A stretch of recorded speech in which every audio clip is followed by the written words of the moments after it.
बंदी छोड़ सतगुरु रामपाल जी परमेश्वर जी की जय हो।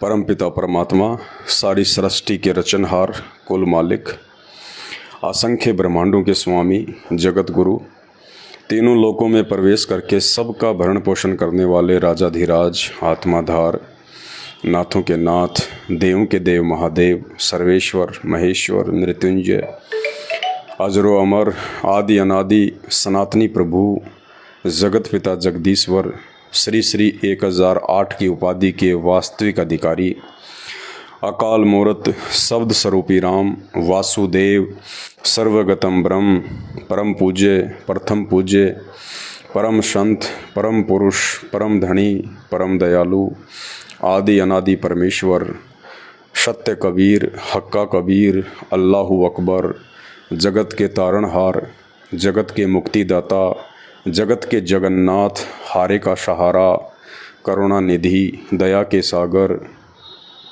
संत शिरोमणि सतगुरु रामपाल जी भगवान के चरण कमल में देश विदेश से हम सभी सत्सेवक भाई बहनों का अनंत कोटि दंडोत प्रणाम। सत्साई भाई और बहनों, विशेषकर मेरे वो भाई बहन जो परमपिता परमेश्वर सतगुरु रामपाल जी भगवान से नाम दीक्षित हैं, संकल्प दीक्षित हैं, या उनके सत्संग सुन रहे हैं और नियमित रूप से उनके नज़दीक आने का जो प्रयास कर रहे हैं, आप सभी को दास की तरफ से प्यार भरा सत साहिब। भाई और बहनों, देखो, परमेश्वर ने आके आप और हमें चेताया है। इस सृष्टि का सर्वश्रेष्ठ ज्ञान परमपिता परमेश्वर सतगुरु रामपाल जी भगवान ने, जो कि स्वयं परमात्मा है, परमेश्वर हैं, अल्लाह हैं, और हम तुच्छ बुद्धि मानव शरीरधारी प्राणियों को समझाने के लिए इस परमेश्वर ने लीलामय तरीके से मानव शरीर धारण करना पड़ा, हमें समझाने के लिए, ज्ञान देने के लिए, जगाने के लिए। तो जितने भी जो दुनिया वाले लोग हैं, एक होता है भगत, एक होता है जगत। भगत वो हैं जो संत रामपाल जी के उपदेशी हैं या उनका ज्ञान सुन रहे हैं और बुराइयों से दूर होते जा रहे हैं, और एक होता है जगत। जगत वो हैं जो अभी संत रामपाल जी के ज्ञान से, इस तत्व ज्ञान से, शास्त्रों के यथार्थ ज्ञान से, भक्ति मार्ग से कोसों दूर हैं। मनमुखी रूप से भक्ति करते हैं, मनमुखी रूप से उन्होंने अपने गुरु बना रखे हैं। वो गुरु जैसा उनको शास्त्र विरुद्ध साधना, जप, तप, तीर्थ व्रत जो बता देते हैं, वो बेचारे करते रहते हैं, और उन्हें केवल वही मिलता है जो उनके संस्कार में होता है, यानी परमात्मा की तरफ से या भक्ति से उन्हें कोई लाभ नहीं मिलता। तो जो जगत वाले हैं वो अभी संत रामपाल जी से अपरिचित हैं, उनके भक्ति विधान से अपरिचित हैं, और जब तक वे लोग संत रामपाल जी के सत्संग सुनना शुरू नहीं करेंगे तब तक उनके हमारे विचार एक जैसे नहीं हो सकते। हम इंसान एक जैसे ज़रूर दिखाई देते हैं, लेकिन हमारे विचारों में रात और दिन का अंतर रहेगा, क्योंकि कबीर परमात्मा कहते हैं, कबीरा तहाँ जाइए रह संतन की प्रीत, इष्ट मिले और मन मिले, मिले सकल सब रसरीत। तो जब तक ये लोग संत रामपाल जी के सत्संग सुनना शुरू नहीं करेंगे, तब तक ये जगत वाले भाई बहन ना तो अध्यात्म को जान सकते हैं, ना ये गुरु को जान सकते हैं, ना ये परमात्मा को जान सकते हैं, और हमारे और इनके विचारों में थोड़ा बहुत विरोधाभास रहेगा, क्योंकि वो, हम तो उन्हें अच्छे से जान रहे हैं, समझ रहे हैं, पहचान रहे हैं, लेकिन वो बिना संत रामपाल जी के सत्संग सुने हमारे विचारों से वो लोग दूर ही रहेंगे, हमेशा विरोधाभास ही रहेगा। चूँकि दास के फेसबुक पेज पे जगत वाले भाई बहन भी बहुत ज़्यादा हैं, भक्तों से ज़्यादा जगत वाले भाई बहन ही जो है जुड़े हुए हैं, तो संदेशा सभी को देना पड़ता है, इसलिए थोड़ी बातें दास को शुरू में बतानी पड़ती हैं। तो कहने का मतलब है, वर्तमान में हम जितने भी संत रामपाल जी के भगत हैं, हमें विशेष तौर पे सावधानियां बरतनी पड़ेंगी, क्योंकि भक्ति मार्ग की जानकारी परमात्मा ने हमें दी है, और जो व्यक्ति गुरु की शरण में होता है तो नियम मर्यादा भी सबसे ज़्यादा उसी पे लागू होती हैं। जैसे हॉस्पिटल में कोई मरीज़ एडमिट होता है तो हॉस्पिटल के रूल एंड रेगुलेशन, दवाई, उसके नियम, परहेज, सब कुछ उस मरीज़ पे लागू होता है, मरीज़ के जो परिवार वाले होते हैं उन पे लागू नहीं होता। तो परमात्मा ने इस भक्ति रूपी अखाड़े में हम चंद भाई बहनों को सेलेक्ट किया है, तो नियम, कायदे, कानून, मर्यादा आप और हमारे लिए हैं, क्योंकि अंत में मोक्ष भी आप और हमारा ही होना है। तो छोटी छोटी बातें जो समय समय पे परमात्मा के आशीर्वाद से, उनके सत प्रेरणा से आप सभी भाई बहनों को बतानी बहुत ही ज़्यादा ज़रूरी होती हैं, ताकि हम भक्ति मार्ग में, अध्यात्म में हम कोई गलतियां ना करें और हम परमात्मा के दोषी ना बन जाएं, हमारे मोक्ष मार्ग में किसी प्रकार की कोई बाधा ये काल पैदा ना करे। तो परमात्मा की दया, 2 दिन पहले उत्तर प्रदेश के बुलंदशहर में सत्संगति थी, दास सत्संगति में आया हुआ था और अब परमात्मा ने दया बख्शी, दास हरिद्वार आया हुआ है। हरिद्वार से दास अब पंजाब जाएगा, वहाँ भी सत्संगति है परमात्मा के आशीर्वाद से। तो चूँकि सेवा ही हमारी यही है कि हम खुद मर्यादा में रहें, हम खुद परमात्मा की भक्ति करें और जितना हो सके उतना वर्तमान समय में काल के जाल से भाई बहनों को हम जागरूक करें, हम सचेत करें। इससे बड़ी सेवा वर्तमान में इस धरती पे कोई दूसरी नहीं हो सकती कि आप लोगों को परमात्मा से जोड़ रहे हैं और परमात्मा से जुड़ने के बाद आप उनको मर्यादाओं के विषय में समझाते हैं, ताकि वो परमात्मा की विधिवत भक्ति करें, मर्यादित भक्ति करें, जिससे भक्ति का भी लाभ मिले और गुरु भी हमारा हमेशा हमारे से जो है खुश रहे।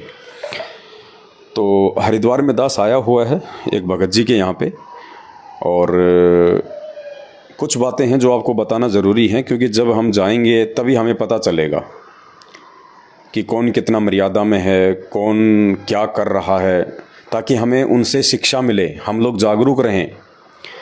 तो वैसे तो जो भगत जी हैं, मेरी थोड़ा सा नाम मैं उनका नहीं बता पाऊँगा सिक्योरिटी के लिहाज से, और बाकी एक मैसेज है आप भाई बहनों के लिए। तो भगत जी काफ़ी पुराने हैं, परमात्मा से काफ़ी पहले से नाम दीक्षा ली हुई है। बरवाला कांड 2014 के पहले से ही परमात्मा से नाम दीक्षित हैं, और उसके बाद में भगत जी जो है बरवाला कांड के विषय में काफ़ी कुछ जान गए थे, पहचान गए थे। गुरुदेव भगवान के परिवार वालों से इनके बहुत सारे संपर्क थे, आना जाना था, मिलना जुलना था। गुरुदेव भगवान का जो छोटा भाई है महेंद्र, जो वर्तमान में काल की भूमिका निभा रहा है, भगत समाज की मर्यादाएं तोड़वा रहा है, वो भी यहाँ पे आया था इनके घर पे। और उत्तर प्रदेश का शामली का जो फर्जी नामदान केंद्र है, जो फर्जी आश्रम है, उसको संभाल रहा है देशराज, वो भी इनके घर पे आया था। गुरुदेव का छोटा जो कलयुगी बेटा है, जो फिलहाल एक अच्छे भगत की और एक अच्छे बेटे की भूमिका नहीं निभा रहा है, उसने भी अपना धर्म को धंधा बना के अपना वही सिस्टम उनका चल रहा है। तो ये सब लोग इन भगत जी के पास में आए हुए हैं, यानी ये पुराने भगत हैं। लेकिन सबसे बड़ी जो कमज़ोरी रही इन भगत जी की, वो ये रही कि ये भगत जी लगातार साध संगति से नहीं जुड़ पाए। ये 4-5 साल पहले 1-2 बार साध संगति में आए थे, उसके बाद में ये साध संगति में नहीं आए। कारण कुछ भी रहा हो, अपने काम धंधे में उलझ के रह गए, या कुछ मन में कुछ ऐसा आ गया हो कि भाई क्या करें, अब जब गुरुजी आएंगे तब देखेंगे। बाकी भक्ति अपनी वो कर रहे हैं, उसमें कोई दिक्कत नहीं है, परमात्मा को ही समर्पित हैं। साध संगति के वीडियो भी वो देखते रहते हैं, और उस आधार से इन्होंने काफ़ी कुछ जो क्रियाएं हैं वो मैनेजमेंट से हटके परमात्मा के ज्ञान आधार से अपने ऊपर लागू की हुई हैं। इनके घर में केवल सतगुरु रामपाल जी भगवान के अलावा दूसरा कोई फ़ोटो देखने को नहीं मिलेगा, चाहे दरबार हो, चाहे इनका जो है एक घर परिवार हो। वैसे समर्पित हैं सतगुरु रामपाल जी भगवान को। और जब से बरवाला कांड हुआ है 2014 से, उसके बाद ये कभी ना किसी नामदान केंद्र पे गए, ना किसी फर्जी आश्रम में गए, ना किसी सतलोक आश्रम मैनेजमेंट हरियाणा वालों से इनके संपर्क हैं, और अपने हिसाब से अपना काम कर रहे हैं। लेकिन दास जैसा कि बीच बीच में बोलता रहता है, देखो घर बैठ के भक्ति करनी है, ये बात सही है, क्योंकि हमें परमात्मा ने ज्ञान दे दिया, नाम दे दिया, भक्ति विधान के विषय में बता दिया, मर्यादाओं के विषय में बता दिया, सही और गलत के विषय में बता दिया, कर्म कुकर्म के विषय में जो है जानकारी दे दी। तो हमने अब किसी के ऊपर डिपेंड नहीं होना, निर्भर नहीं होना। हमारा आश्रम है तो हमारा घर है, और जो व्यक्ति अपने घर को आश्रम नहीं समझेगा, वो व्यक्ति जिंदगी में भक्ति मार्ग में सफल हो भी नहीं पाएगा।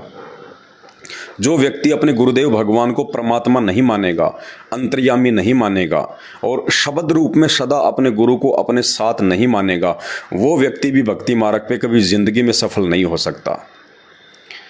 तो भगत जी अपने घर बैठ के अपनी भक्ति कर रहे हैं, अपना काम धंधा कर रहे हैं। लेकिन जब तक संत रामपाल जी भगवान धरती पे हैं, जब तक ये परमेश्वर अपने विधि विधान अनुसार सशरीर अपने निज लोक सतलोक को वापस नहीं चले जाएंगे, तब तक आप जी घर बैठ के भक्ति नहीं कर सकते।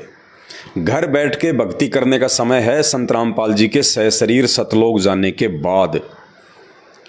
और जब तक संत रामपाल जी धरती पे प्रकट हैं, आप और हमारे पूज्य गुरुदेव भगवान के रूप में हैं, तब तक भाई और बहनों, अगर भक्ति पे हमने जीवित रहना है संत रामपाल जी भगवान के हिसार जेल से बाहर आने तक, तो हमने एक की तरफ रहना पड़ेगा।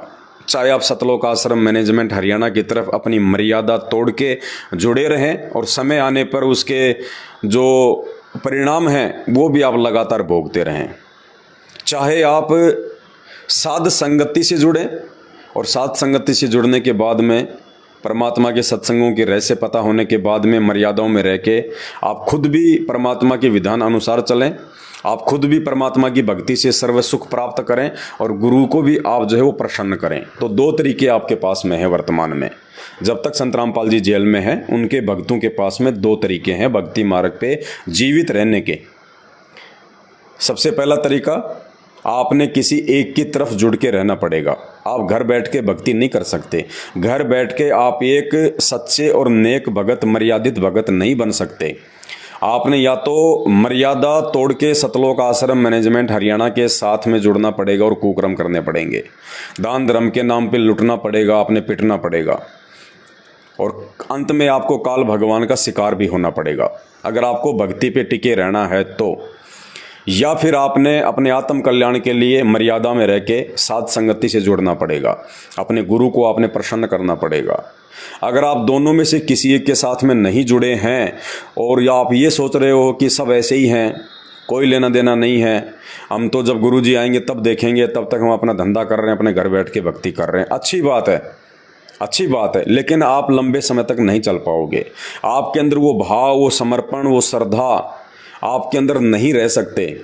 और एक समय ऐसा आएगा, जैसे मकान चाहे कितना ही अच्छा क्यों ना हो, चाहे मार्बल क्यों ना लगा हो, टाइल्स क्यों ना लगी हो, और परमात्मा कहते हैं 7 दिन के लिए आप उस मकान को साफ करके लॉक कर दो, और 7 दिन के बाद में जब आप उस मकान को खोलोगे तो आपको मिट्टी जमी हुई मिलेगी। बिल्कुल, चाहे वो डस्ट प्रूफ क्यों ना हो, चाहे वो एयर प्रूफ मकान क्यों ना हो, फिर भी यदि आप 5-7 दिन बाद में मकान को खोलोगे तो आपको डस्ट जमी हुई मिलेगी। तो वर्तमान में अगर भक्ति पे जीवित रहना है तो आपने एक की संगति करनी पड़ेगी। अब ये आपके अपने विवेक पे निर्भर करता है, आपके अपने ज्ञान आधार पे निर्भर करता है कि आप सतलोक आश्रम मैनेजमेंट हरियाणा की कुसंगति से जुड़ते हैं या फिर साध संगति से जुड़ के परमात्मा को प्रसन्न करते हैं और निरंतर भक्ति मार्ग में आप आगे बढ़ते हैं। जब तक संत रामपाल जी जेल से नहीं आ जाते हैं, घर बैठ के आप एक मर्यादित भगत नहीं बन सकते, चाहे आप कितना ही कोशिश कर लो। और एक समय ऐसा आएगा, वो गंदगी इतनी जम जाएगी, इतनी जम जाएगी, धीरे धीरे धीरे धीरे ये काल ऐसी कुप्रेरणा करना शुरू कर देगा कि हम परमात्मा से भी दूर होते चले जाएंगे। तो 5-6 साल से भगत जी का कोई संपर्क नहीं है, ना ये मैनेजमेंट की तरफ जा रहे हैं, ना ये साथ संगतियों में आ रहे हैं, जबकि बात इनसे बीच बीच में दास की होती रहती है और वीडियो ये देखते रहते हैं, लेकिन ये आ नहीं पाते साथ संगति में। और साथ संगति में ना आ पाने के चलते अब यहाँ आने के बाद में हमने जब देखा है इनकी रहन सहन, इनकी ये क्रिया, भक्ति क्रिया, विधि विधान, तो बहुत सारी जो है वो त्रुटियाँ नज़र आई।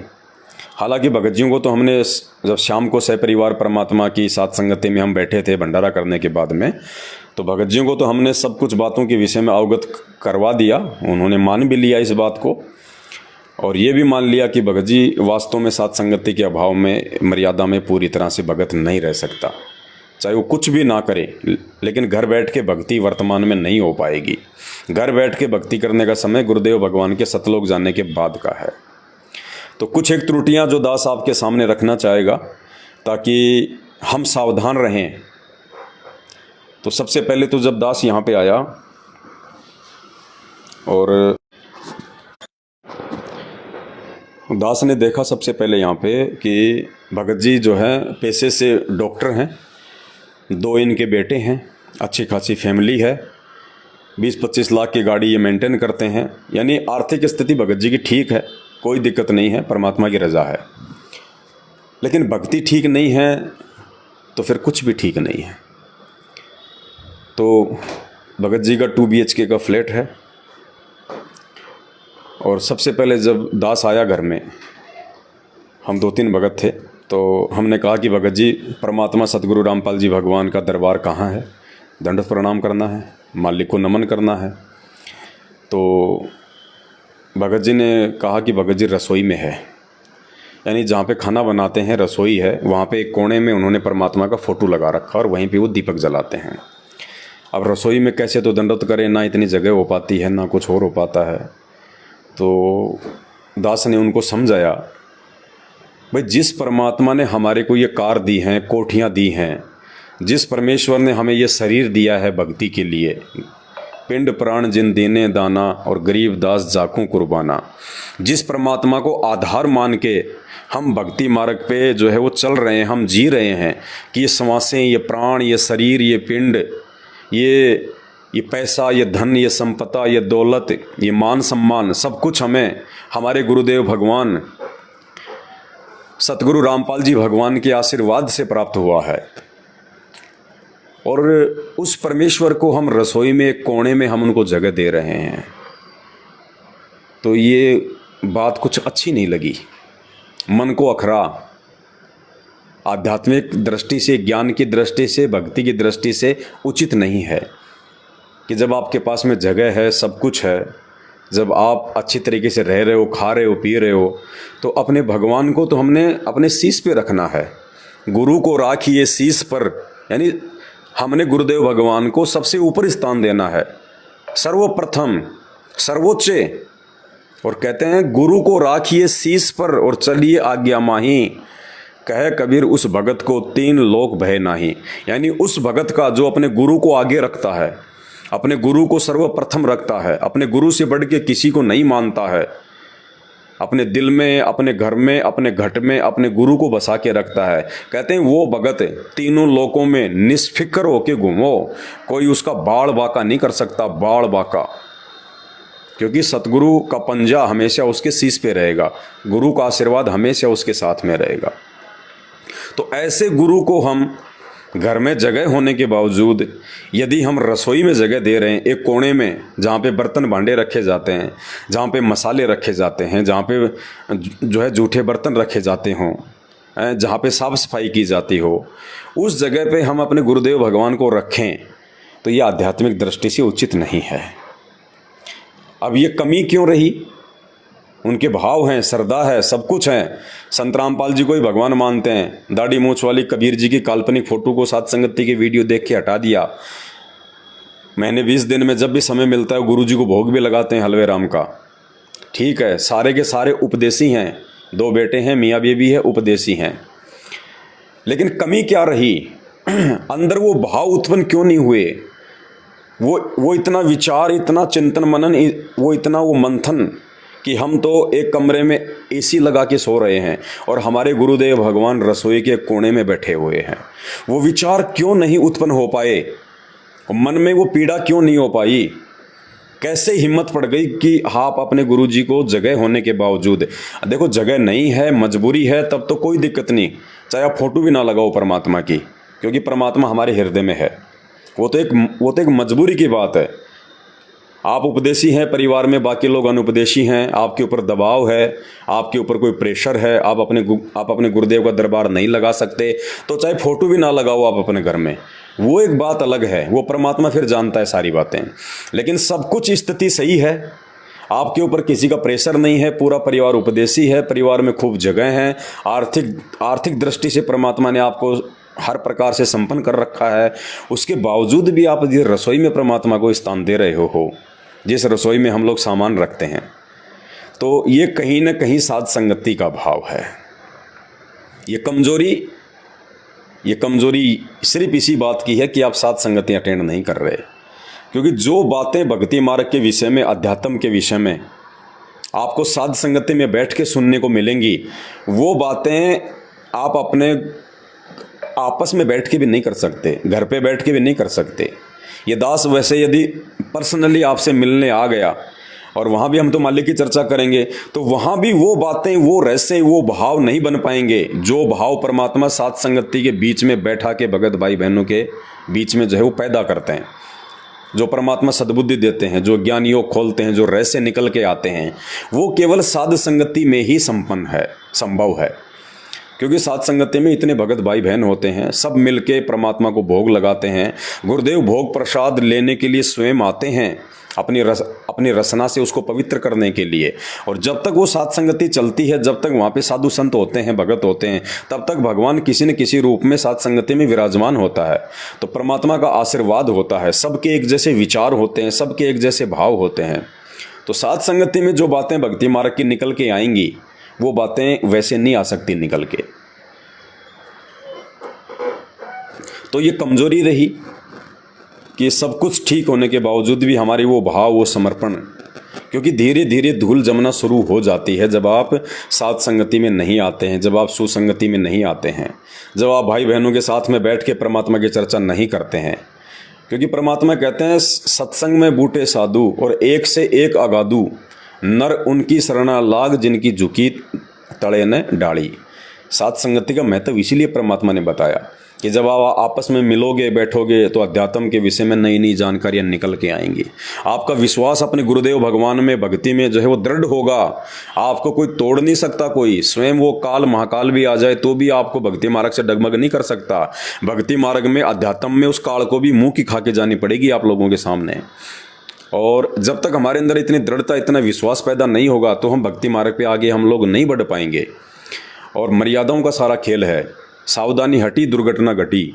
आज हम कितने अच्छे हमारे भाव हैं, समर्पण है, श्रद्धा है। आज हम ये सोच रहे हैं कि भले मेरी गर्दन कट जाए लेकिन मैं संत रामपाल जी को छोड़ के नहीं जा सकता। लेकिन पुण्यात्माओं, ये काल का लोक है और मर्यादाओं को परमात्मा ने विशेष महत्व दिया है। न जाने कब किस कारण से आपकी मर्यादा टूट जाए, और जैसे ही मर्यादा टूटी तो परमात्मा कहते हैं, जब तक हंसा हमरी आना, काल लगे ना तेरा बाणा। और जैसे ही भगत हमारी मर्यादा से टूटेगा, तुरंत काल का दाव लग जाएगा। परमात्मा की जगह फिर वो काल सवार हो जाएगा।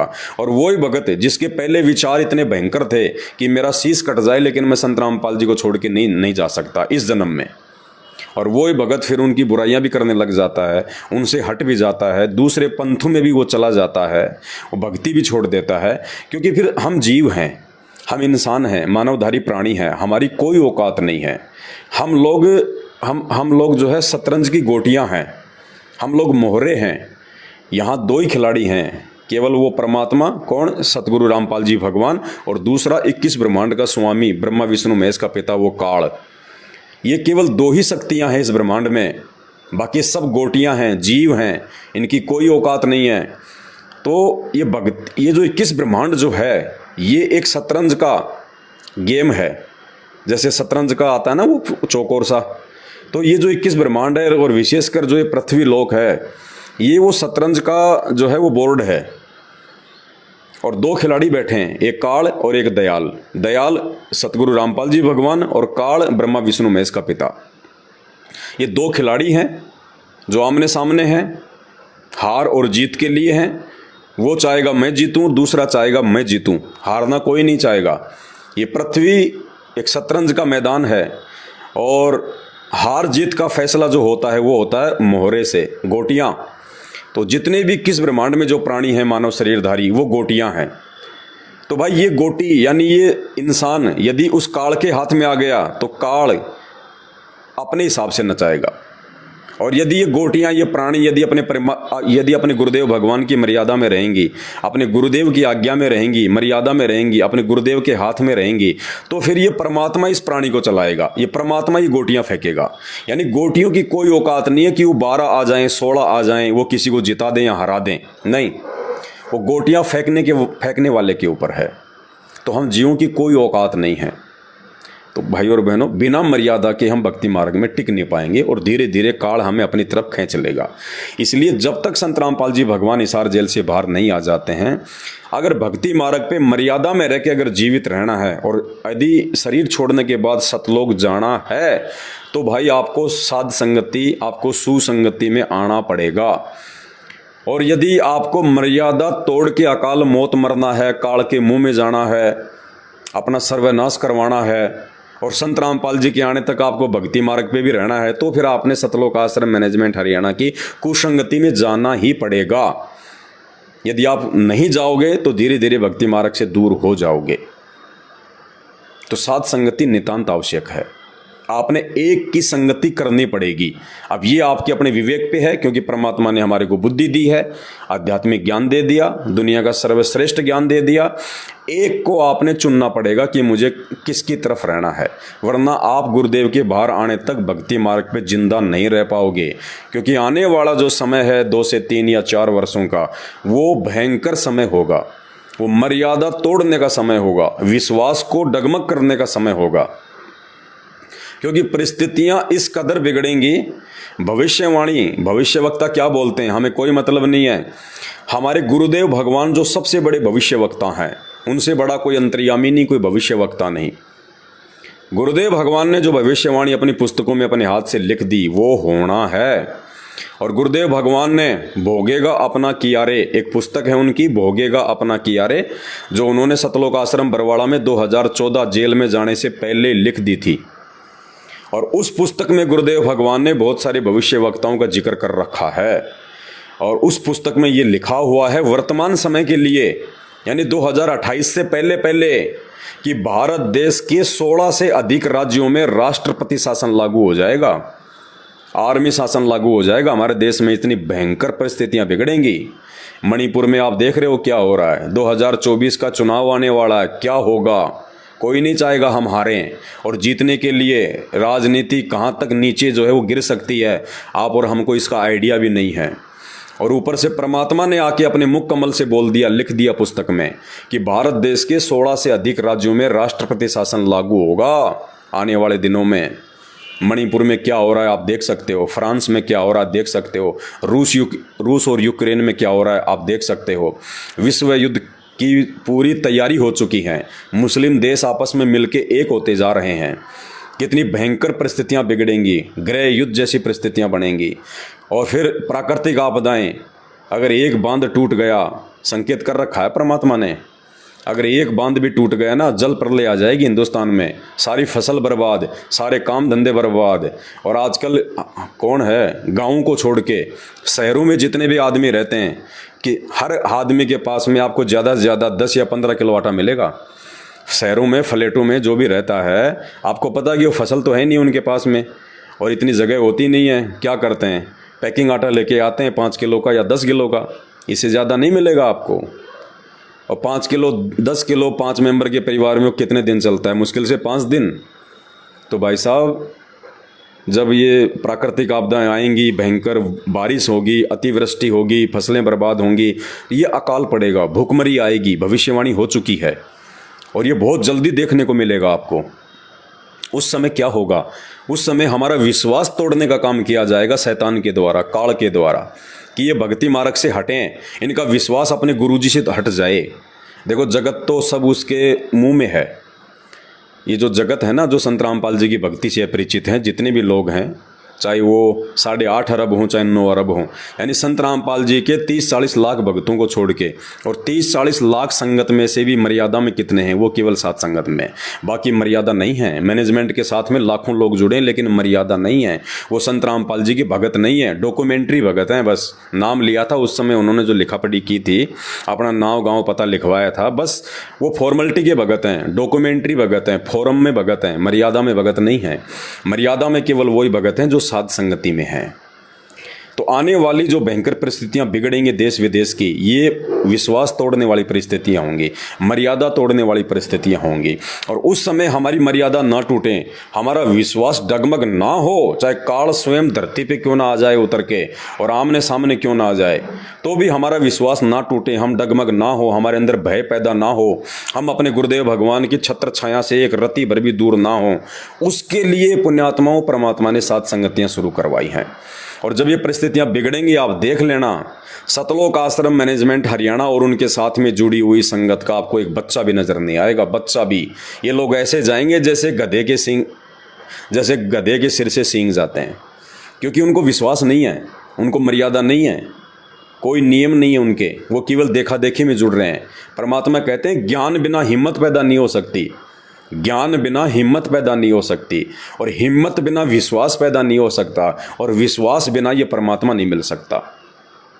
तो ज्ञान इस भक्ति मार्ग की नींव है, जड़ है, और ये ज्ञान परमात्मा के सत्संग और सत्संगों को समझने के लिए ये साध संगतियां गुरुदेव भगवान ने रखवाई हैं। तो साध संगतियों से जुड़े बिना और मर्यादा रखे बिना आप उस आने वाले विनाशकारी समय में भक्ति मार्ग पे 2 कदम भी नहीं चल पाओगे।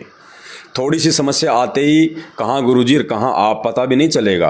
आज आप चाहे कितने अपने आप में 30 मार्क हाँ समझ रहे हैं अपने आप को, कितने समर्पित हैं आज आप, लेकिन उस समय क्या होगा आपको खुद को आइडिया नहीं होगा।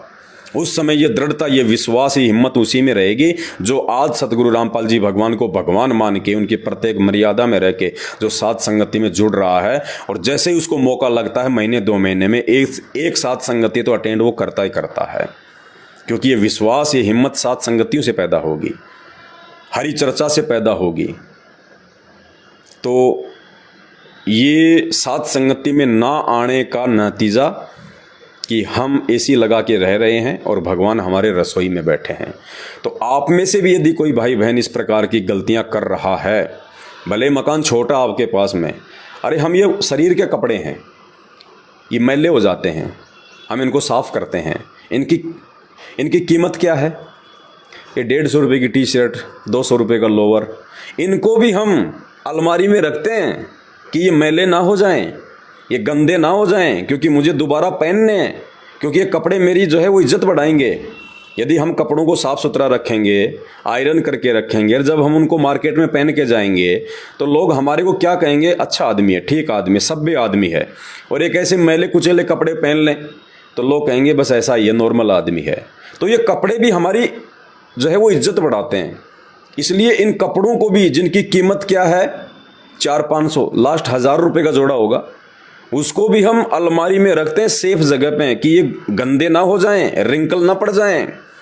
और जबकि पता कि 1-1.5 साल में इनको फेंकना है, ये गंदे हो जाएंगे, जो है ये फट जाएंगे, ये पुराने हो जाएंगे, 1-2 साल में इनको फेंकना भी है। उसके बावजूद भी हम इनको अपनी इज्जत के लिए, अपने शरीर की सेफ्टी के लिए हम इनको एक मतलब सुरक्षित जगह पे रखते हैं, मकान में, अलमारी में। रसोई में कोई नहीं रखता कपड़े। सबको पता कि वहाँ पे छोकन लगेगा, वहाँ पे धुआं उठेगा, वहाँ पे गंदगी होगी, वहाँ पे छींटे लग जाएंगे। इसलिए इन कपड़ों को हम वहाँ भी नहीं रखते रसोई में एक कोने में कि चलो यहाँ रख देता हूँ और यहाँ बाद में मैं इन कपड़ों को पहन लूँगा। और भगवान जो कभी मैला नहीं होता, जो हमें सारे सुख देगा, जिसकी कीमत का कोई आइडिया नहीं है, उस भगवान को हम रसोई के कोने में रख रहे हैं, साध संगति से ना जुड़ने का परिणाम। तो ये गलती यदि आप में से कोई भाई बहन कर रहा है तो भाई आंखें खोल लेना। सतगुरु रामपाल जी भगवान और इनके दरबार से बढ़ के हमारे लिए, हमारी ज़िंदगी में दूसरी चीज़ का कोई महत्व नहीं होना चाहिए। इससे बढ़कर दुनिया में कोई चीज़ अनमोल नहीं है। और अनमोल चीज़ को, अरे और तो छोड़ो, 10-20 रुपये होते हैं, वो भी हम रसोई में नहीं रखते कि कोई उठा ना ले जाए, नुकसान ना कर दे। वो 10-20 रुपये भी हम लोग पॉकेट में या फिर पर्स में या फिर अलमारी में रखते हैं, लॉक में। और ये भगवान जिसकी कीमत का कोई आइडिया नहीं है, कोई लगा ही नहीं सकता इसकी कीमत, बेशकीमती है, तो अनमोल वस्तु है, इसको हम ऐसे रख रहे हैं वहाँ पे। तो साध संगति से ना जुड़ने का परिणाम। तो सबसे पहला जो माइनस पॉइंट यहाँ पे दिखाई दिया। और साध संगति का मतलब यही है कि हम जो देखें, अगर अच्छी चीज़ है तो उसके बारे में भी हम भाई बहनों को बताएं ताकि उनका विश्वास बढ़े। और यदि कोई माइनस पॉइंट है उसको भी हम बताएं ताकि ये गलती यदि कोई दूसरा भाई बहन कर रहा है तो वो भी जो है वो सचेत हो जाए, गलतियां करने से बचें। तो सबसे पहली चीज़ ये।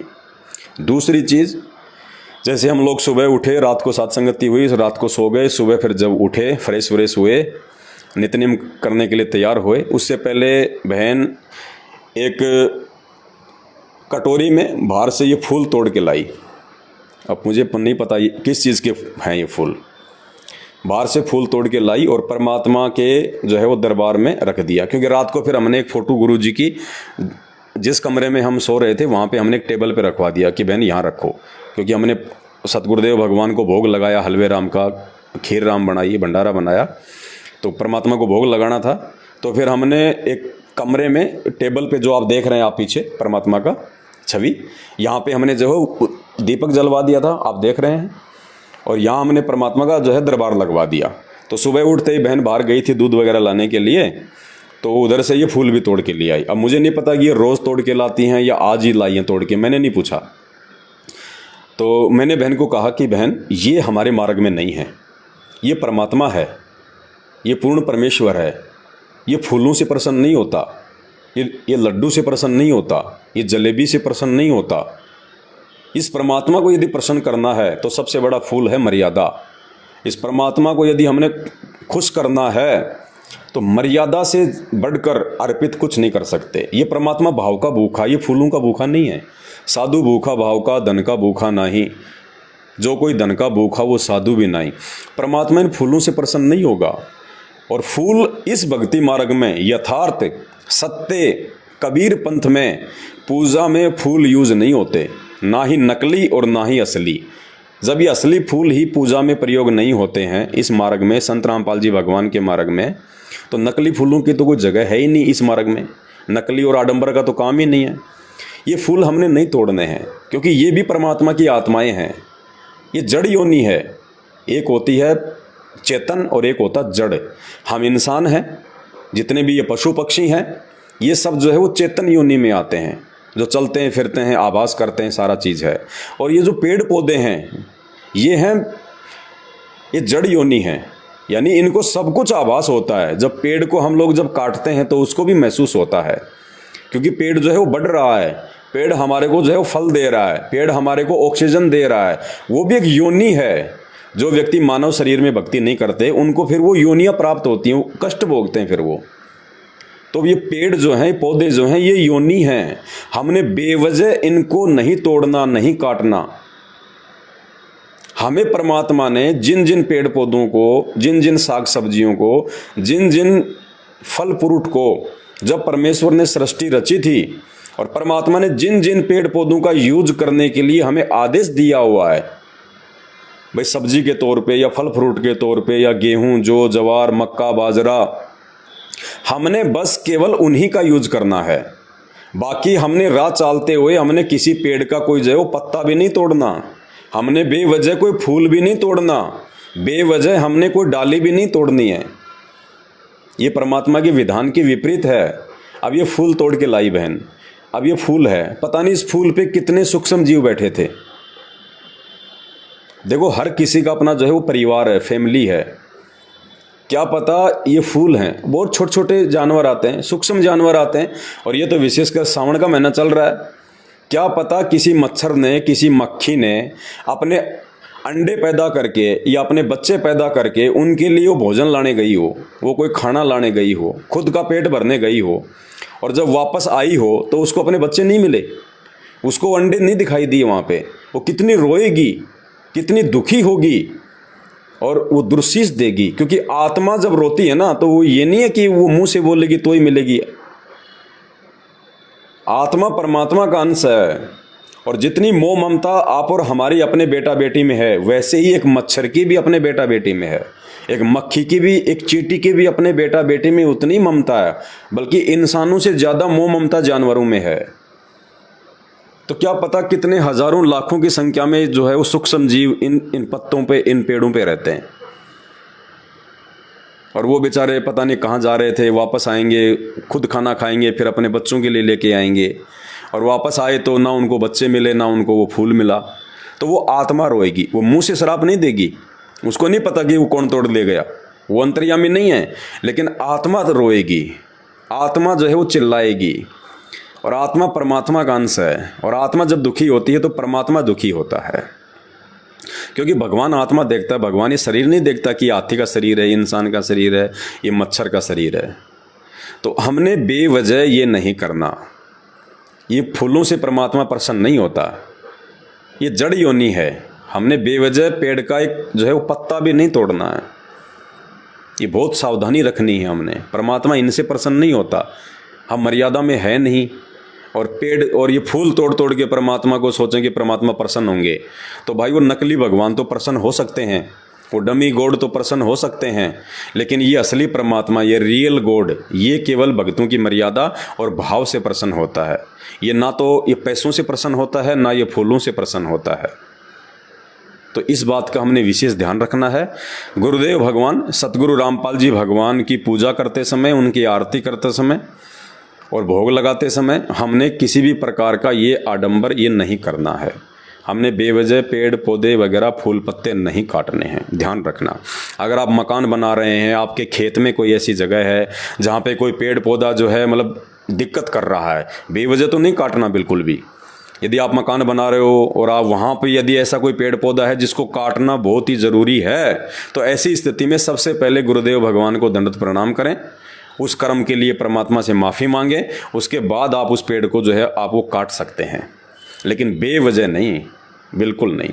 तो ये दूसरी जो त्रुटि मुझे दिखाई दी यहाँ पे, ये त्रुटि थी, ये फूल जो है परमात्मा के दरबार में रखना, ये बिल्कुल भी वर्जित हैं, परमात्मा के विधान में नहीं है, मर्यादाओं में नहीं है। इसका हम सभी भाई बहन विशेष तौर पे ध्यान रखें। एक छोटी सी कहानी भी है, मैं वीडियो ज़्यादा लंबा तो नहीं करना चाहता, लेकिन चूंकि आध्यात्मिक मैटर है, जब तक इसको ढंग से नहीं समझाया जाएगा हमारे अंदर वो जगह नहीं बनती। क्योंकि पुण्यात्मा मोक्ष प्राप्त हमें करना है, इस जगत वालों को मोक्ष प्राप्त नहीं करना। इनकी तो जब ये कमर टूटेगी ना आने वाले समय में, तब इनको भगवान याद आएगा। अभी तो इनको पेड़ पौधों में भगवान दिखाई दे रहे हैं, अभी तो इनको पीपल में भगवान दिखाई दे रहे हैं, इनको सांप में भगवान दिखाई देते हैं, इनको पत्थरों में भगवान दिखाई देते हैं। जब इनकी कमर टूटेगी तब ये सीधे रास्ते आएंगे, ऐसे नहीं आएंगे। ये समझदार वो होता है जो समय रहते जो समझ जाए। तो सतगुरु रामपाल जी भगवान ने बताया कि एक बार विष्णु लोक से दो आत्माएं, एक बार विष्णु लोक से दो आत्माएं भगवान विष्णु से बोली कि हम जो है धरती पे, हम पृथ्वी लोक पे हम लोग जो है घूम के आना चाहते हैं। तो विष्णु जी ने कहा कि जाओ भी, क्या दिक्कत है, घूमे हो। बोले शाम तक आ जाएंगे हम। बोले जाओ। तो दोनों आत्माएं आ गई इस पृथ्वी लोक पे। सारा दिन वो घूमे फिरे, उन्होंने आनंद लिया, जैसा भी वो मान रहे थे आनंद। और शाम के समय जैसे वापस वो विष्णु लोक को जाने लगे, तो आम इंसान की एक मतलब हैबिट होती है, जैसे किसी खेत में गेहूं उगा हुआ है और गेहूं जो है वो बड़ा बड़ा हो चुका है, या सरसों है, उसका मतलब वो फल आ चुका है, उसकी बाली आ चुकी है। तो आम व्यक्ति की क्या एक मतलब जो है वो प्रवृत्ति होती है, वो रास्ते रास्ते जा रहा है और दोनों साइड में जो वो गेहूं है, जो है, आम व्यक्ति की ये प्रवृत्ति है, बेवजह उसकी बाल खींचेगा पकड़ के, गेहूं की, जौ की, या जैसे कोई बाजरे की फसल है, कोई और फसल है, तो उसका जो है वो पत्ता खींच लेगा, उसको तोड़ लेगा, गोल मोड़ करके वापस फेंक देगा। तो वो जो दो जो थे आत्माएं जो विष्णु लोक से आई थी घूमने के लिए, जैसे शाम को वो जाने लगे, वो उड़ान भरने लगे, तो पास में ही जो है गेहूं की फसल थी। तो ऐसे ही उन्होंने हाथ मार दिया उन दोनों ने, और गेहूं की बाल जो है टूट के आ गई उनके हाथ में बेवजह। और जैसे ही ऊपर को उड़ने लगे वो लोग, तो थोड़े से ही ऊपर को उड़े थे, इतने में नीचे गिरे। अब नीचे गिरते ही उन्होंने कहा साहब ये क्या हुआ, क्योंकि उनके पास में शक्ति होती है, जो ऊपर की आत्माएं होती हैं उनके पास में वो सिद्धियां होती हैं। तो उन्होंने कहा कि भगवान हमारी जो पावर है, हमारी जो शक्ति है, जो सिद्धि है, जो उड़ने वाली, ये आपने क्यों छीन ली? हम तो घूमने के लिए आए थे, हम तो वापस आ रहे हैं अपने लोक में। तो भगवान ने कहा कि भाई एक बात बताओ, जब तुम ऊपर उड़ने लगे तो तुमने क्या किया? बोले महाराज हमने गेहूं की बाली थी, बोले हमने वो खींच ली एक। बोला क्यों? वो तेरे बाप की है, क्यों खींच ली? तुम लोग भार युक्त हो गए, भार चढ़ गए तुम्हारे ऊपर। वो किसान जिसने इतनी मेहनत से खेत को जोता, सींचा, खाद डाला, रातों को उसमें पानी दिया, बड़ी मेहनत से बीज लेके आया, उस फसल को उसने पानी दिया, उसकी रखवाली करी, और वो अपने पेट के लिए कर रहा था, अपने परिवार पालन पोषण के लिए वो मेहनत कर रहा था, और तुमने बेवजह उसकी फसल को खराब किया है। तुम्हारे ऊपर उस किसान का ऋण चढ़ गया, भार चढ़ गया। और जब तक तुम उस किसान का ये भार नहीं उतारोगे, तब तक तुम विष्णु लोक में नहीं आ सकते। यानी मृत लोक है, पृथ्वी लोक है। जब तक जीव का मतलब ऋण है, तब तक वो मुक्त नहीं हो सकता। तो उन दोनों ने कहा कि महाराज इसके लिए हमें क्या करना पड़ेगा ताकि हमारा ये ऋण उतर जाए, छोटा सा ऋण बाली खींचने का। तो विष्णु भगवान ने कहा कि एक काम करो, आज तुम सारा दिन इस किसान की जगह पे खेत में पानी दो, तुम दोनों इसके गेहूं को पानी दो। फिर शाम तक जब तुम पानी दोगे, इतनी मेहनत तुम करोगे 8-10 घंटे, तब तुम्हारा ये भार उतरेगा, ये गेहूं का वो बाली खींचने का। उनका जी ठीक है। तो दोनों लगे और सारा दिन खेत में उन्होंने पानी डाला। अब पानी डाला तो मेहनत करी तो उनको भूख लगी। अब भूख लगी तो किसान की औरत थी, उनके लिए खाना ले आई तो दोनों ने छिक के खाना खाया। अब छिक के खाना खाया और जैसे शाम का समय हुआ तो दोनों फिर वापस जाने लगे। तो जैसे थोड़ा सा ऊपर उड़े, इतने में फिर भगवान ने उनको नीचे पटक दिया। बोले भगवान अब क्या हुआ? जैसा आपने कहा हमने तो वैसा किया, हमने तो ऋण उतार दिया। बोला भैया वो बाली खींचने वाला ऋण तो तुमने मेहनत करके उतार दिया, तुम लोग उस ऋण से तो भार मुक्त हो गए। लेकिन एक बात बताओ, फिर तुमने खाना वाना खाया? बोले जी खाया। बोले वो क्या तुम्हारे बाप का है? वो तेरे बाप का है क्या? वो पृथ्वी लोक का है, इस धरती का है, उसका ऋण कौन चुकाएगा? तुम भार युक्त हो चुके हो। इस पृथ्वी ने गेहूं उत्पन्न किया था, इस किसान ने उत्पन्न किया था, वो मेहनत करके लाई थी बना के, और तुमने जो खाना खा लिया। भाई तुम जो मेहनत कर रहे थे वो तो तुमने जो पिछली बार जो गलती की थी, तुम तो उसका भार उतारने के लिए कर रहे थे, और तुमने इनका खाना खा लिया, तुम इनके ऋणी हो गए, इनका भार तुम्हारे ऊपर और चढ़ गया। अब ये खाना खाने वाला भी ऋण उतारना पड़ेगा भाई। तो बोले महाराज इसके लिए क्या करें? बोला पूरी रात पानी दो, पूरी रात मेहनत करो, चाहे इसके भैंसों का चाहे तुम गोबर उठाओ, चाहे जो मर्जी करो, और हाँ अगर दोबारा कुछ खा लिया पी लिया फिर भार चढ़ जाएगा, उतारना पड़ेगा, उससे पहले नहीं आ सकते। तो बड़ी सावधानी से उन दोनों ने खाना खा ही लिया था और पूरी रात उन्होंने पानी दिया।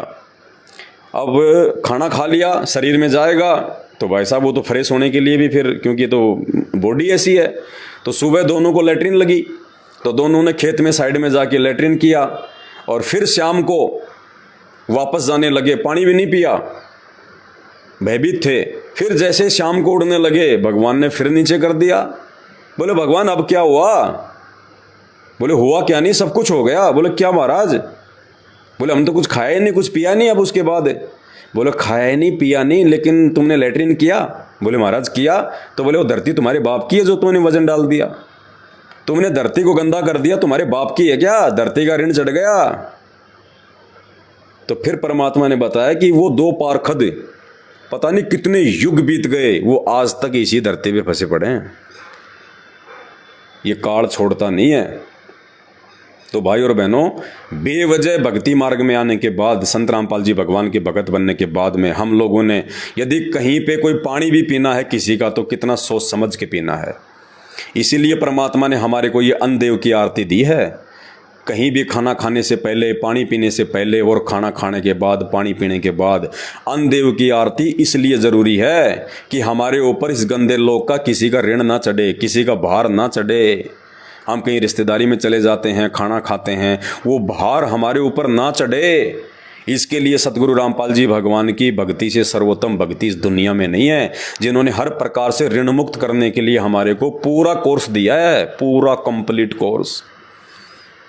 इसलिए साथ संगति में जुड़ने की आवश्यकता है, ताकि पहली बात तो हम उस रिश्तेदारी में आना जाना, फालतू की यार दोस्ती के पंगे में पड़ना, रिश्तेदारों में, बर्थडे में, मैरिज एनिवर्सरी में, ब्याह शादी में, किसी धार्मिक प्रोग्राम में हमने जाना ही नहीं।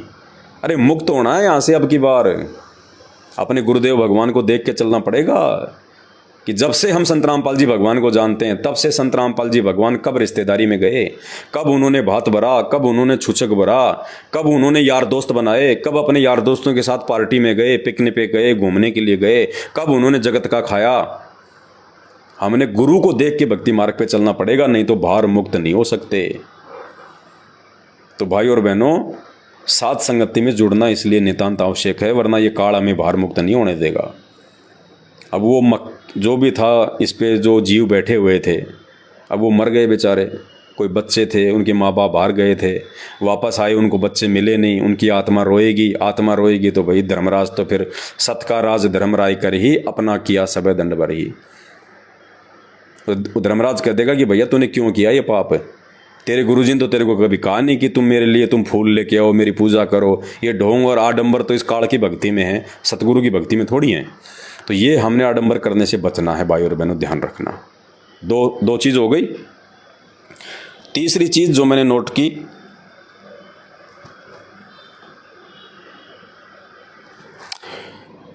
तीसरी चीज़, जब आरती हम करने लगे शाम को संध्या आरती, और तो परमात्मा की दया है, अब हमें पता है कि जब सारी सृष्टि का जगन्नाथ हमारे सामने बैठा है दरबार में, तो बैठ के तो आरती हम कर ही नहीं सकते। तो हम सब ने खड़े होकर आरती करी। खड़े होकर आरती जैसे समाप्त हुई, तो अब दंडवत करने की जो विधि परमात्मा जो साध संगतियों में जो बताते हैं, उस विधि से वो दंडवत नहीं कर रहे। दंडवत करने से पहले उन्होंने मंत्र का जाप नहीं किया। मंत्र का जाप करने के बाद में परमात्मा की छवि की तरफ उन्होंने देखा नहीं, रुके नहीं वो थोड़ी देर, 2 4 5 सेकंड। उन्होंने जैसे सतलोक आश्रम मैनेजमेंट हरियाणा वाले करते हैं दंडवत, तुरंत सीधा लेट गए, खड़े हो गए। और परमात्मा ने हमें जो विधि बताई है, अष्ट अंग से दंडवत प्रणामा, संध्या प्रात करे निष्कामा, कि जब भी अपने गुरुदेव भगवान को दंडवत करो, 8 अंग। अब 8 अंग कौन कौन से हैं वो भी सात संगतियों में सब कुछ आपको बता रखा है। वो 8 अंग जमीन से स्पर्श होना चाहिए और विधिवत होने चाहिए। सबसे पहले हम घुटने टेक के, हाथ जोड़ के अपने भगवान के सामने जो भी हमारे को मंत्र मिला हुआ है, सतनाम प्रथम नाम जो भी, सबसे पहले 1 या 2 मंत्र का जाप करें, फिर आँखों से हम अपने भगवान को देखें, उसके बाद फिर हम दंडवत करें 8 अंगों से। तो ऐसा इन्होंने चारों प्राणियों ने नहीं किया। तो हमने कहा कि भगत जी देखो कितनी बड़ी आप लोग ये त्रुटि कर रहे हो। आप इतने दिनों से सात संगति की वीडियो भी देख रहे हो, लेकिन वीडियो देखने मात्र से वो चीज़ें सारी हमारे अंदर नहीं आएंगी। जो विशेष फायदा, विशेष लाभ, विशेष जानकारी हमारे को सात संगति में जाने से मिलेंगी। तो फिर उनका वो दंडवत की जो विधि है, वो उनको परमात्मा ने जो है हमारे को निमित्त बना के उनको हमने समझाया, उनको जो है दंडवत की विधि भी जो है वो बताई। फिर उन्होंने कहा कि भगत जी हम तो आज पहली बार, उन्होंने कहा खुद अपने मुंह से, हमने कुछ नहीं कहा। आरती समाप्त होने के बाद उन्होंने कहा भगत जी आज पहली बार हम लोगों ने खड़े होकर आरती की है, जबकि 5 साल से सात संगति की वीडियो भी देख रहे हैं, लेकिन फिर भी कह रहे हैं कि भगत जी आज हमने पहली बार खड़े होकर आरती की है। तो भाई बहनों, सात संगति में ना आने का कितना बड़ा नुकसान है। अरे एक मंत्री या कोई मुख्यमंत्री अगर कहीं आ रहा हो, कहीं आ जाए, आप मान लीजिए कि मुख्यमंत्री देश का आपके घर पे आ जाए, स्टेट का, और मुख्यमंत्री खड़ा है, आप बैठ जाओगे? आप बैठ के बात करोगे? नहीं कर सकते। एक अधिकारी के सामने उसके नीचे का नौकर बैठ के बात नहीं कर सकता। उसको भी जी हजूर, गर्दन झुका के, जी साहब, जी सर, जी सर। पहले राजा महाराजा होते थे, सामने सिंहासन पे बैठे होते थे, उनके वजीर, उनके मंत्री, उनके संतरी, जब तक वो राजा आदेश नहीं देता था खड़े रहते थे यूँ हाथ करके, जी सर, जी हुजूर, जी हुजूर। अब ये तो हुजूरों का हुजूर है, ये तो शहंशाहों का शहंशाह, राजाओं का राजा है, सतलोक का राजा है।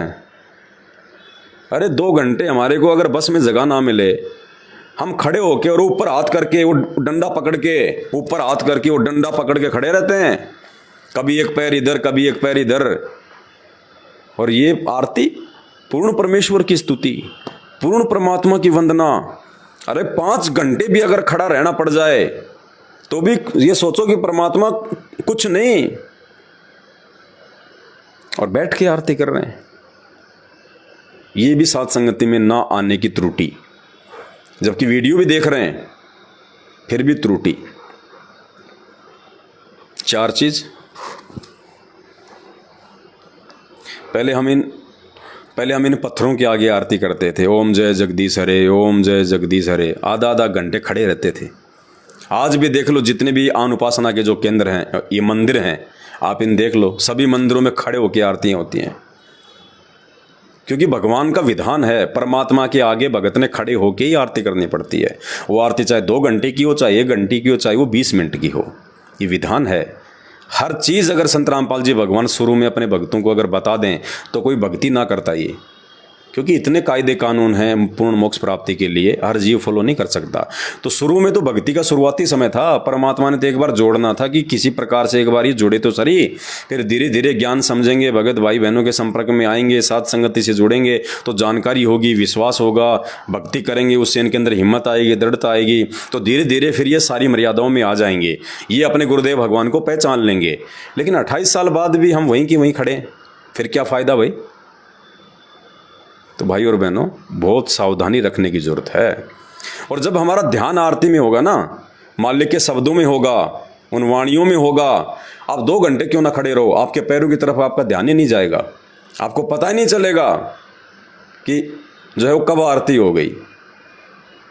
तो ये विशेष तौर से ध्यान रखना है। 4 चीज़ हो गई। रसोई में परमात्मा का दरबार, दरबार में फूल, दंडवत सही ना करना और खड़े होकर आरती ना करना। 4 जो त्रुटियां देखने को मिली यहाँ पे। उसके बाद में शाम को जब साथ संगति में बैठे तो बहन ने अपने पैरों की दोनों अंगूठियों में चांदी की पैरों की जो है उसमें अंगुलियों में दोनों पैरों में चांदी की अंगूठी पहन रखी। एक पैर में बहन जी ने जो है वो पाजेव पहन रखा, पायल, और नाक में बहन ने जो है सोने का वो डाल रखा। तो हमारे साथ एक दूसरे भगत जी थे, उन्होंने कह दिया कि बहन जी आप लोग साथ संगति से भी जुड़े हो, वीडियो भी देखते हो, और अभी तक आपने ये पहनना नहीं छोड़ा, ये तो परमात्मा की विधान में नहीं है।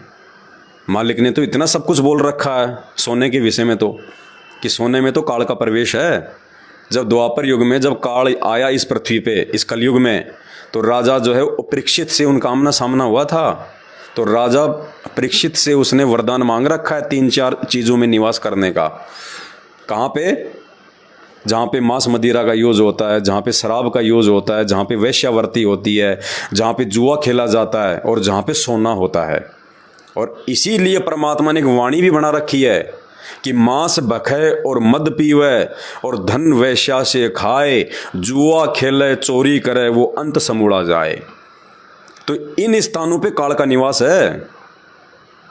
इसीलिए सतगुरु रामपाल जी भगवान अपने भक्तों को किसी भी आडंबर से मना करते हैं, ना चांदी पहननी, ना सोना पहनना, ना ये नकली आभूषण पहनने। हमने परमात्मा प्रसन्न करना है।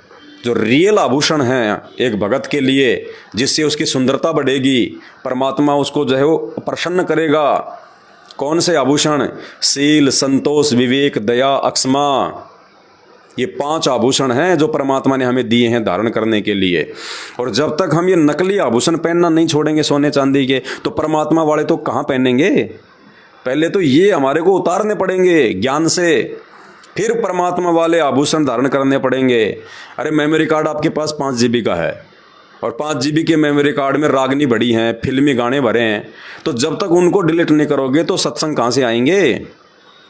तो जब तक हम इस काल की बकवादों से नहीं हटेंगे, ये सोने चांदी, ये नकली आभूषण, आर्टिफिशियल ज्वेलरी हैं, जब तक हम इनसे दूर नहीं हटेंगे, और इनसे दूर हटा जाएगा ज्ञान से, देखा देखी से नहीं हटोगे। शर्मा शर्मी में किसी के कहने से दबाव में आके 4 दिन उतार दोगे, 5 दिन उतार दोगे, फिर पहन लोगे। जब तक अंदर से ये रोग नहीं मिटेगा, अंदर से जब तक वो हमारे को ज्ञान नहीं होगा, तब तक हम इन चीज़ों से नहीं हट सकते। जब तक हम अपनी सोच से नहीं हटेंगे, जब तक हम खुद विचार करके नहीं हटेंगे, तब तक हम परमात्मा के नज़दीक नहीं हैं।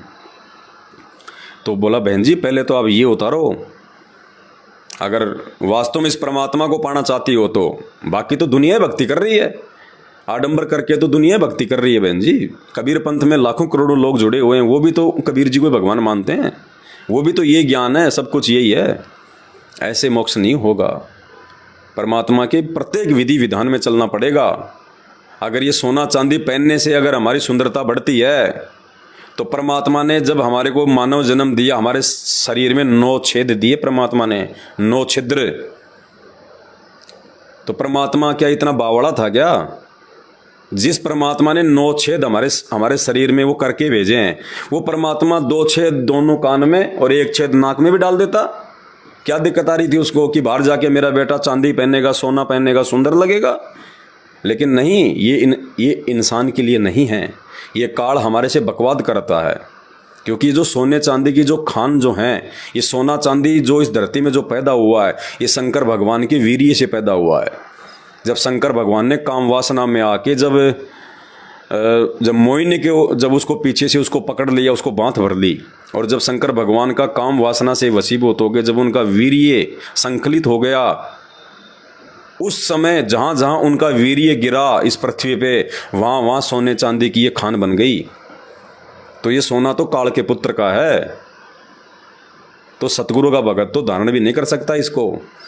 सतगुरु रामपाल जी भगवान ने तो यहाँ तक आदेश दे रखा कि सोना तो हमने अपने वो जो है घर पे भी नहीं रखना, घर पे भी पहनना तो दूर, सोना हमने अपने घर पे भी नहीं रखना, क्योंकि ये काल है, और जब तक काल आपके पास में है तो परमात्मा आपसे दूर रहेगा। तो सबसे पहले तो ये नकली आभूषण छोड़ें, उसके बाद परमात्मा के जो असली आभूषण है, शील, संतोष, विवेक, दया, क्षमा, हम इनको धारण करें अपने जीवन में। तो बहन ने जो पैर का जो था पायल वो तो निकाल दी थी शाम को, बाकी अंगूठी और नाक का जो सोने का था वो नहीं निकाला। तो दबाव देखो किसी पे हम नहीं दे सकते, हालांकि हम उन्हीं के घर पे बैठे हुए हैं। अभी हम लोग आगे की यात्रा पे निकलेंगे, पंजाब की तरफ जा रहे हैं परमात्मा के आशीर्वाद से, साथ संगति में। भले गाड़ी नहीं अपने पास में, कोई बड़ी बात नहीं है, लेकिन ये परीक्षा है। परमात्मा ये देखता है कि ये सेवा और भक्ति छोड़ते हैं कि नहीं छोड़ते हैं, इनमें थोड़ा बहुत आलस्य आता कि नहीं आता है। गाड़ी परमात्मा लाख दे दे, सतलोक आश्रम मैनेजमेंट हरियाणा यदि हमारी एक गाड़ी चोरी करके ले गया तो कोई बड़ी बात नहीं है। परमात्मा तो लाखों गाड़ियां दे देगा आने वाले समय में। ये सारी सेवाएं परमात्मा अपने सत्सेवक बच्चों के हाथ में सौंपने वाला है, क्योंकि आज सेवादारों की छटनी हो रही है, भगतों की छटनी हो रही है। वो बच्चा नहीं है जो जेल में बैठा है 8 साल से, सारी सृष्टि का रचनहार, जिसके चुटकी बजाते ही 21 ब्रह्मांड सतलोक से विमान की तरह चल पड़े थे, उसको कौन ऐसा बलवान शक्तिशाली है जो जेल में कैद करके रख लेगा। ये मर्जी का मालिक है, मर्जी का मालिक है। ये भक्तों का झाड़ा ले रहा है, परीक्षा ले रहा है कि मेरा कौन है, मेरे से जुड़ के मेरे को अपना गुरु बना के मेरे प्रति कौन कितना समर्पित है, कौन आज मेरी गैर हाजिरी में माया का गुलाम है और कौन मेरा गुलाम है, कौन वो काम करेगा जो काम 27 साल से मैं कर रहा था, अज्ञान और पाखंड को जड़ से मिटाने के लिए, लोगों की गालियां खा के, लोगों की मार खा के, लोगों के ताने सह के। तो परमात्मा देख रहा है। ये ना सोचना कि नाम ले लिया, गले में लॉकेट पहन लिया, हाथ में रक्षा सूत्र बांध लिया, मुंह पे सत साहिब हम भगत बन गए। वो झाड़ा ले रहा है, कौन उसका है। तो पैर की पायल तो बहन ने निकाल दी थी, बाकी हम किसी पे दबाव नहीं दे सकते, हमारा काम केवल जानकारी देने का है, बाकी उनकी मर्जी है आगे क्या करें क्या ना करें। और 6 नंबर, और तो कोई फ़ोटो नहीं है, सिर्फ सतगुरु रामपाल जी भगवान की फ़ोटो है इनके घर में। और लेकिन उनका जो बेटा है जो बड़े वाला, उस बेटी की एक फ़ोटो जैसे मॉडलिंग टाइप होती है ना, जैसे जोश जोश में खिंचवाते हैं मॉडलिंग टाइप में, बढ़िया दिखने के लिए, सुंदर दिखने के लिए, फिर उसको मोबाइल पे डालते हैं, फेसबुक पे डालते हैं। तो बेटी की एक फ़ोटो है, फ़ोटो तो मैं आपको दिखा नहीं सकता, उधर वहाँ से रहा है फ़ोटो में। तो जीन्स पहन रखी है, काली शर्ट पहन रखी है, हाथ में बढ़िया घड़ी ले रखी है बाजू, और यूँ बालों में हाथ देकर यूँ मुस्कुरा रहा है, पैर पे पैर रख के यूँ। अब आते ही मैंने देखा, मैंने कहा भाई मामला तो डगमग है। तो फिर हमने बैठ के समझाया इनको कि देखो हमने ये नहीं करना है, क्योंकि ये अहंकार का प्रतीक है, ये हवा भरता है काल हमारे अंदर, सुंदर दिखना, ये इस प्रकार की। क्योंकि जब जब हम उस फोटो को देखेंगे, परमात्मा ने क्या कहा हमारे को कि भैया 3 कमरे हैं, एक कमरे में साधु संतों की फोटो लगी है, उस कमरे में जाओगे तो आपके अंदर वही वैराग्य उत्पन्न हो जाएगा, साधुता आएगी ऑटोमेटिक। दूसरे कमरे में भगत सिंह के, चंद्रशेखर आज़ाद के, उस शहीदों की फोटो हैं, तो वहाँ जाते ऑटोमेटिक जोश पैदा हो जाएगा, ऑटोमेटिक। क्योंकि जिस चीज़ को हम देखेंगे वो गुण हमारे अंदर ऑटोमेटिक आएंगे। और एक कमरे में अर्धनग्न फोटो लगी हैं, लेडीज़ की फ़ोटो लगी हैं, जो फिल्मी जो ये अभिनेत्रियां हैं इनकी फ़ोटो लगी हैं। तो उन फोटोओं को देखते मन में काम वासना, उल्टे विचार, गंदी सोच ऑटोमेटिक आएगी। तो इसी प्रकार दास ने कहा कि आपके बेटे ने अपनी जो फ़ोटो जो ये सलमान खान की तरह जो लगवा रखी है, तो जब जब ये इस फोटो को देखेगा तो इसके अंदर वो भाव उत्पन्न होंगे। चाहे उसको अहंकार कह लो, चाहे मानबड़ाई कह लो, चाहे काल की हवा कह लो। तो ये भक्ति मार्ग में नहीं चलता। हमारे विचार बिगड़ेंगे, मैले होंगे, दूषित होंगे। तो दास ने कहा कि या तो इसको आग लगा दो या इसको फेंक दो तोड़ मरोड़ के, घर में भी नहीं रखने। कहीं ये सोचो कि लो साहब यहाँ से हटा के हमने इसको जो है लपेट के किसी कागज़ में और हमने इसको जो है मतलब बेड में रख दिया, नहीं। वो भी जो है वो बीमारी है। 2 महीने में 6 महीने में कभी सामान निकालोगे, फिर वो फोटो सामने आएगी, फिर मन में वही विचार आएंगे। तो रोग को ही ख़त्म करो। तो फिलहाल तो लगी हुई है फोटो, अब देखो हटाएंगे नहीं हटाएंगे, ये तो उनकी अपनी मर्जी है कि अपन किसी के साथ ज़बरदस्ती थोड़ी कर सकते हैं। और तो ये 6 जो थी त्रुटियाँ, ये परमात्मा की दया से मालिक ने दास को सद्बुद्धि दी, दास ने नोट की। और आप सभी भाई बहनों को दास ने बताना भी उचित समझा, क्योंकि ज़रूरी भी है कि हम गलतियां करने से बचें। हम तभी सफल हो पाएंगे भक्ति मार्ग पे, तभी हमारा पैर सतलोक में जा सकता है जब हम इन छोटी छोटी बातों को लेके हम सजग रहें, सावधान रहें। तभी हम दूसरों को समझा पाएंगे, हम दूसरों को सावधान जो है वो कर पाएंगे। नहीं तो पुण्यात्माओं, परमात्मा कहते हैं काल कसाई तक तक मारे पग पग पे यो बाणा। ये मौके की तलाश में है कि कब ये छोटी से छोटी गलती करे और कब इसको नीचे गिराऊं। और एक बार ये प्राणी सतगुरु की मर्यादा से नीचे गिर जाए, फिर ये काल उसको गधा बना के छोड़ देता है। फिर ये चाहे जो मर्जी करे, क्योंकि इसका एग्रीमेंट है भगवान के साथ। इसने परमात्मा से एग्रीमेंट कर रखा है कि परमात्मा आप नीचे जाओगे, ज्ञान दोगे, जीवों को सतलोक ले जाओगे।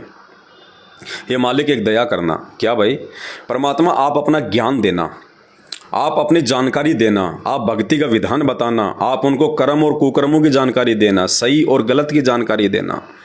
ये परमात्मा जबरदस्ती किसी के साथ ना करना। जो आपकी आज्ञा में रहे, जो आपकी मर्यादा में रहे, जो एक भगत बन के रहे, उसी को आप सतलोक ले जाना। बाकी जो आपकी मर्यादा, आपकी आज्ञा में ना रहे, परमात्मा उसको मत छेड़ना, वो मेरे मुंह में रहेगा। तो परमात्मा ने कहा कि तथास्तु, ऐसे मूर्खों को ले जाके भी मैं क्या करूँगा। तो भाई और बहनों, हमने तो छोटी से छोटी गलती करने से बचना है। वर्तमान में ये विशेष वो समय चल रहा है। इस समय जो चूक गया, फिर असंख्य करोड़ों युगों के बाद उसका दाव नहीं लगना, क्योंकि ये फाइनल है मैच। ये फाइनल है, जैसे क्रिकेट का फाइनल मैच होता है, फिर वो कितनी जान लगा देते हैं, कितना उनको भय होता है, कितना उनको जो है वो डर होता है कि फाइनल है। फाइनल इज्जत और बेइज्जती का सवाल है। वो कितना अपने भगवानों को याद करते हैं, वो बल्ला लेके आएंगे, बैट लेके आएंगे जब फाइनल मैच में हैं, बार बार यूं करेंगे, पता नहीं कोई हाथ जोड़ेगा और भय रहेगा उसको। बाकी मैचों में भय नहीं रहता, लेकिन फाइनल में उसको डर रहता है, क्योंकि अगर इसमें हार गए तो गई फिर 5 साल की और बेइज्जती और होगी, और जीत गए तो इतनी बड़ी इज्जत होगी। तो पुण्यात्माओं, इस भक्ति मार्ग में ये सावधानियां रख के, ये भय रख के, यदि हम जीत गए तो सतलोक में हमारा स्वागत होगा, परमात्मा हमसे जो है प्रसन्न होगा, सदा सदा के लिए 84 लाख योनियों का ये फंद कट जाएगा। तो बहुत सावधानी बरतने का समय है ये। देखो, जगत अंधा है, जगत कुछ नहीं समझेगा। समझना था वो समझ चुके हैं, थोड़े बहुत और हैं जो समझ लेंगे जब तक संत रामपाल जी नहीं आ जाते हैं। बाकी जगत अंधा है, जगत को कुछ नहीं पता, रास्ता मोक्ष का यही है, लेकिन वो अंधा है। और हमने अंधे की बाँ पकड़ के नहीं चलना। परमात्मा कहते हैं अंधे की बाँ गई अंधे ने, ये मार्ग कौन बतासी, जग सारा रोग यारे, जिन सतगुरु वैद्य न जाना। तो जगत अंधा है, जगत को भक्ति और भगवान मर्यादाओं का कुछ नहीं पता है। इनका जीवन वही है जो वो जी रहे हैं कि बस ऐसी दुनिया चलती है, ऐसे सब कुछ होता है, लोग मरते रहते हैं, ऐसा ही होता है। लेकिन हम भक्तों को परमात्मा ने भविष्य दिखा दिया, परमात्मा ने हमारे को आगे का बता दिया कि ऐसे ही नहीं है, वैसे भी है ऊपर। जब वो नरक, काल लोक और यमदूत और बहुत कुछ है, फिर 84 लाख योनियाँ। तो जगत अंधा है, जगत की ना हमने किसी बातों का बुरा मानना है, और ना हमने जगत के अनुसार चलना है, और ना हमने उन भगतों के अनुसार चलना है जो भगत होने के बाद भी मर्यादा तोड़ के चल रहे हैं, जो गुरु को भगवान नहीं मानते, एक से अधिक फोटोएं रखते हैं, जो आज्ञा में नहीं है परमात्मा के, जिनको पता ही नहीं कि सही क्या और गलत क्या है, परमात्मा ने क्या करने के लिए आदेश दिया, क्या नहीं करने के लिए मना किया है। तो ना हमने उन भक्तों को देख के चलना, ना हमने जगत के पीछे चलना। अगर बात समझ में आ गई है तो हमने अपने गुरुदेव भगवान को प्रसन्न करना है। ये अंतिम चांस है, अंतिम दाव।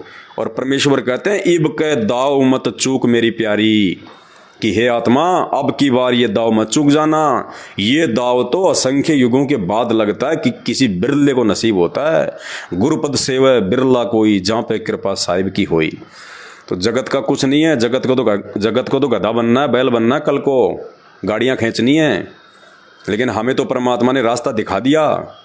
अब हमने उनकी बातों का बुरा भी नहीं मानना, और हमने उनकी किसी बातों को लेके ना दबाव में आना, ना हमने अपनी भक्ति क्रियाओं को छोड़ना है। दूसरे की मीठी मीठी भक्ति को देख के, मीठी मीठी क्रियाओं को देख के हमने अपनी भक्ति में दोष नहीं निकालना। ये काल बहुत भयंकर तरीके से तोड़ने का प्रयास करेगा हर प्रकार से। तो भाई और बहनों, दास की जो ड्यूटी परमात्मा ने लगा रखी है कि छोटी छोटी बातों को लेकर आप भाई बहनों को बताता रहूं, जगाता रहूं। मैं खुद भी अपने आत्म कल्याण के लिए सावधान रहूं, पूरी तरह से चौकन्ना रहूं, और यथासंभव आप भाई बहनों को भी चौकन्ना करता रहूं, क्योंकि हम एक दूसरे के पूरक हैं। भगत एक दूसरे का पूरक होता है। साध संगति इसीलिए परमात्मा ने रखवाई है कि साध संगत से भेद जो पाया, परमेश्वर सतगुरु रामपाल जी ने सफल बनाया। तो आज की वीडियो में केवल इतना ही। उचित लगे तो शेयर करें, अन्यथा खुद अपने जीवन में इन छोटी छोटी सावधानियों को ज़रूर ध्यान दें और गलतियां करने से बचें। अब गलतियां करने का समय नहीं है, ये फाइनल गेम है अपना, आपकी बार फाइनल गेम। और जिसने भगत बनना है तो सतगुरु रामपाल जी भगवान के जेल आने से पहले बनना है, उनके बाद कोई भगत नहीं बनेगा, ध्यान रखना। बाद में तो ऐसी आपत्ति आने वाली हैं, लोग हाथ खड़े कर करके रोएंगे जब पता चलेगा कि धरती पे संत रामपाल जी के अलावा और कोई नहीं है रक्षक, कोई देव महादेव नहीं है। तो बाद में तो लूला, लंगड़ा, काना, गूंगा, बहरा, अज्ञानी, मूर्ख सब उनके पीछे दौड़ पड़ेंगे। तो उस समय कोई जो है वो नहीं हो पाएगा कि कौन भगत है, कौन है भगत है। ये छटनी परमात्मा आज कर रहा है भाई। चंद आत्माएं जाती हैं मालिक के साथ में, जहाज के जहाज भर के, ना कभी गए ना कभी जाने वाले। ये तो एक टीचर होता है ना स्कूल में, बच्चों का मनोबल बढ़ाने के लिए वो भी बोल देता है कि बच्चों पढ़ो, सब पास होंगे, सब अब की बार जो है वो अगली उसमें जाएंगे वो क्लास में। लेकिन पास कितने होंगे वो तो रिजल्ट पे निर्भर करेगा, वो तो परीक्षा में क्या लिखेगा वो तो उसके ऊपर निर्भर करेगा। टीचर के कहने से बच्चा पास नहीं होता। तो गुरुजी की ये बातें बोलने मात्र से कि बच्चों जहाज के जहाज भर के जाएंगे, फिर गुरुजी ये भी कहते हैं कि जहाज में वो बैठेगा जो मर्यादा में रहेगा। वो जहाज में मर्यादा तोड़ने वाला जहाज में नहीं बैठ सकता उसमें। गुरुजी ने फिर ये कंडीशन भी लगा दी। और एक सत्संग में गुरुजी ने ये भी कह दिया कि अरबों खरबों जाएंगे तो अरबों खरबों रह भी जाएंगे। तो भाई और बहनों, परमात्मा की वाणियाँ हैं, गुरुपद सेवा बिरला कोई, और जहाँ पे कृपा साहिब की होई। और ये संसार विघन की घाटी कोई निकलेगा बिरला सूर। तो अब की बार मौका है, एक से अधिक बिरले हो सकते हैं, अब की बार एक से अधिक ये मौका है। और परमात्मा कहते हैं अकलमंद एक गणा, बिना अकल के लाख। परमात्मा को भीड़ की जरूरत नहीं है सतलोक में। हमारे सतलोक ना जाने से परमात्मा का कोई काम नहीं अटक रहा। ये तो हमें चिंता होनी चाहिए, हमारा स्वार्थ है, गुरुजी का स्वार्थ नहीं है। तो भाई और बहनों, ये आत्मचिंतन, ये मंथन, ये भय, ये इतना डर मर्यादाओं को लेके कहीं हमारे गुरुजी नाराज ना हो जाएं, ये साध संगति से पूरी तरह जुड़े बिना एक जीव के अंदर नहीं आ सकते। और जब तक इतना भय नहीं होगा तब तक भाई और बहनों हम सतलोक नहीं जा सकते। जन्म दर जन्म, जन्म दर जन्म, 84। तो ये फाइनल गेम है अब की बार फाउल नहीं होना। सारे फाउल पॉइंट परमात्मा ने बता दिए। बची कुची जो कसर थी परमात्मा ने साध संगति के माध्यम से पूरी कर दी। अब भी यदि कोई नालायक व्यक्ति अपने पैर पे कुल्हाड़ी मारता है तो ये उसकी अपनी खुद की गलती है, इसमें गुरुजी का कोई दोष नहीं। तो इसी के साथ आज का वीडियो समाप्त करता हूँ। आगे परमात्मा प्रेरणा करेंगे, छोटी छोटी बातों के लिए दास लाइव आता रहेगा। बंदी छोड़ सतगुरु रामपाल जी भगवान की जय हो।